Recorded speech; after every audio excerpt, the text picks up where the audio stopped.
ලෝක දේශපාලන බල අරගලය හමුවේ පැනවූදඩි සම්බාධක නිසා රුසියාවේ ගුවන්්‍යානා කර්මාන්තය අඩපන වනු ඇතැයි බටහිර විචාරකයින් අනාවැකි පල කලා. ඔවුන් විශ්වාස කළේ තාක්ෂණික උපාංග සහ එන්ජින් නොමැතිව රුසියානු අහස නිහඬ වනු ඇති බවයි.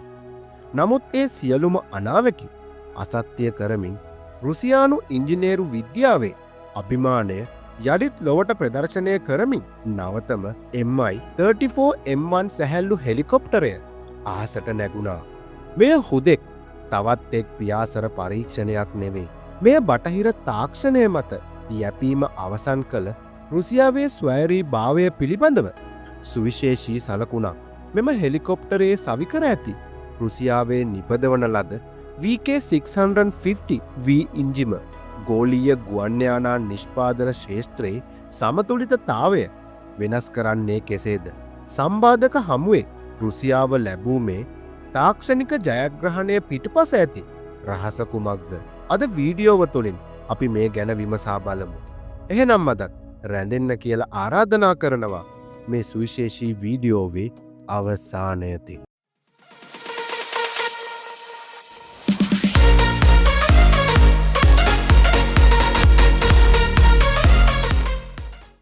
ඕනෑම ගුවන් යානයක හදවත වන්නේ එහි එන්ජිමයි. රුසියාව මීට පෙර ඔවුන්ගේ සැහැල්ලු හෙලිකොප්ටර් සඳහා ප්‍රංචයේ සැෆ්රන් ඇරියස් වැනි එන්ජින් මත යැපුණා. නමුත් යුක්‍රේන යුද්ධයත් සමග පැන වූ සම්බාධක නිසා මෙම එන්ජින් සහ ඒවායේ අමතර කොටස් සැපීම සම්පූර්ණයෙන්ම නතර වුණා. මේ රුසියාවට එල්ල වූ මරු පහරක් ලෙස බොහෝ දෙනා හැඳින්නුවා. නමුත් රුසියානු යුනයිට් එන්ජින් කෝපරේෂන් ආයතනය භාරගත්තේ අසීරු අභියෝගයක්. ඒ තමයි ප්‍රංශ එන්ජිමට වඩා ප්‍රබල රුසියාවේ දේශගුණයට ඔරොත්තු දෙන සම්පූර්ණයෙන්ම රුසියානු උපාංගවලින් සමන්විත එන්ජිමක් නිපදවීම. ඒ ප්‍රතිඵලය තමයි මේ ඔබ දකින VK650V ඉංජිම. අපි දැන් මේ එන්ජිමේ තාක්ෂණික පැත්තට අවධානය යොමු කරමු. මෙහි ඇති සුවිශේෂී කොටසක් වන්නේ ඩිජිටල් කොන්ට්‍රෝල් සිස්ටම් හෙවත් ෆේඩෙක් පද්ධතියයි. ඒ වගේම මෙහි ඇති අනිකුත් සුවිශේෂීතා කොටස් 4ක් යටතේ විස්තර කරගන්න පුළුවන්. එහි පළමුවන්න නම් අශ්ව බල 650ක බලයයි. සැහැල්ලු හෙලිකොප්ටරයකට අවශ්‍ය උපරිම ජවය මෙයින් ලබා දෙනවා. මේ ගුවන්ගත වීමේදී සහ බර පැටවීමේදී ඉහළ කාර්යක්ෂමතාවක් පෙන්වනවා. දෙවැන්න නම් මොඩියුල ඩිසයින්. මෙම එන්ජිම නිපදවා ඇත්තේ කොටස් වශයෙන් පහසුවෙන් ගලවා නඩත්තු කළ හැකි ආකාරයටයි. එමගින් යුද පිටියේදී හෝ දුෂ්කර ප්‍රදේශවලදී ඉතා ඉක්මනින් අලුත් වැඩියා කටයුතු සිදු කරන්න පුළුවන්. තුන්වැන්න නම් ඉහළ ආසේ ක්‍රියාකාරීත්වයයි. රුසියාවේ පවතින දැඩි ශීතල මෙන්ම ඉහළ කඳුකර ප්‍රදේශවල පවතින අඩු වායු පීඩනය යටතේ වුණත් කිසිදු බාධාවකින් තොරව ක්‍රියා කිරීමට මෙම එන්ජිමට පුළුවන්. හතරවැන්න නම් මිල සහ නඩත්තුව. බටහිර එන්ජින්වලට සාපේක්ෂව මෙහි මෙහෙයුම් පිරිවැය 120කින් පමණ අඩු බව වාර්තා වනවා. මෙය ආර්ථිකමය වශයෙන් රුසියාවට විශාල වාසියක්. MI-34M1 හෙලිකොප්ටරය නිර්මාණය කර ඇත්තේ බහුකාර්ය අවශ්‍යතා වෙනුවෙන්. යුදමය පැත්තෙන් ගත්තත් මෙය නිරීක්ෂණ කටයුතු දේශසීමා මුර සංචාර සහ නියමුවන් පුහුණු කිරීම සඳහා ඉතාමත් සුදුසුයි. මෙහි ඇති වේගවත් හැසිරීමේ හැකියාව සතුරු ප්‍රහාර හමුවේ පවා ආරක්ෂා වීමට රැකවරණයක් සපයනවා.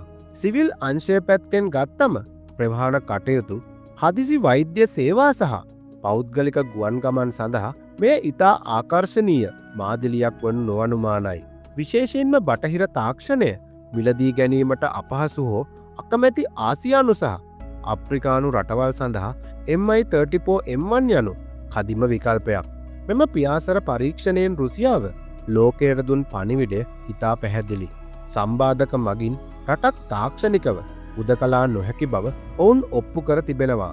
බටහිර රටවල් රුසියාවේ සිවිල් ගුවන් සේවය අඩපන කිරීමට උත්සාහ කළත් රුසියාව දැන් තමන්ගේම එන්ජින් තාක්ෂණයෙන් ලෝක වෙළඳපොළට අභියෝග කිරීමට සූදානම්. මේ රුසියානු ගුවන්්‍යානා උපාය මාර්ගයේ දැවන්ත හැරවුම් ලක්ෂයක්. ඉදිරි වසර කිහිපය තුළ මේ VK600V එන්ජිම තවත් හෙලිකොප්ටර් මාදිලි කිහිපයකටම හඳුන්වා දීමට රුසියාව සැලසුම් කර තිබෙනවා. ඉන් අදහස් වන්නේ රුසියානු අහස පමණක් නොව ලෝකයේ බොහෝ රටවල ගුවන් සීමාවන් තුළ මෙම රුසියානු හඬ ඉදිරියේදී අසන්නට ලැබෙනු ඇති බවයි.